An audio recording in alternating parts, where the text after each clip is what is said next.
देशाचे पंतप्रधान नरेंद्र मोदी यांच्या वाढदिवसानिमित्त सेवा पंधरवाड्यामध्ये अमृतवन परिवार, श्री एकदंत गणेश प्रतिष्ठान व सावित्रीबाई फुले प्रतिष्ठान यांच्या संयुक्त विद्यमानाने आणि RMD हॉस्पिटलच्या सहकार्याने सामाजिक कार्यकर्ते ज्ञानेश्वर काकड यांनी आरोग्य शिबिर आयोजित केले। यामध्ये मोफत सर्व रोग निदान, डोळे तपासणी, चष्मे वाटप व हृदयरोग तपासणी उपचार यांचा समावेश होता।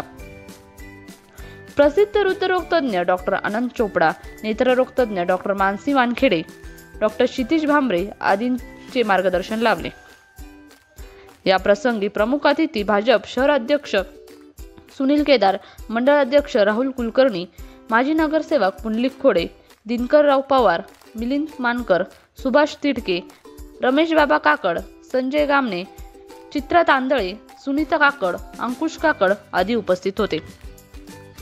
कार्यक्रम यशस्वीतेसाठी सुदर्शन काकड, पंडित माळी, विलास तिडके यांनी विशेष परिश्रम घेतले। माळी समाज विकास मंडळ यांचे विशेष सहकार्य लाभले। यावेळी ज्ञानेश्वर काकड म्हणाले की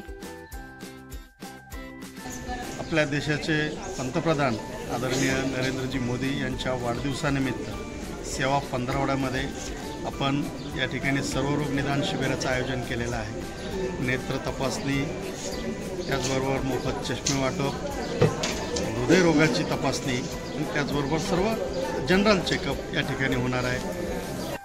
आता वळूया पुढच्या बातमीकडे। क्रीडा क्षेत्रातील विविध क्रीडा विषयक मागण्यांचे निवेदन राज्याचे क्रीडा मंत्री माणिकराव कोकाटे यांना देण्यात आले। यावेळी छत्रपती पुरस्कार विजेते अशोक दुधारे, नरेंद्र छाजड, अविनाश करणार, राजू शिंदे, अनंत खरे, गोरखनाथ बलकवडे, रवींद्र मोरे, संजय पाटील आदी उपस्थित होते। NK न्यूज साठी अस्मिता खरणार, नाशिक।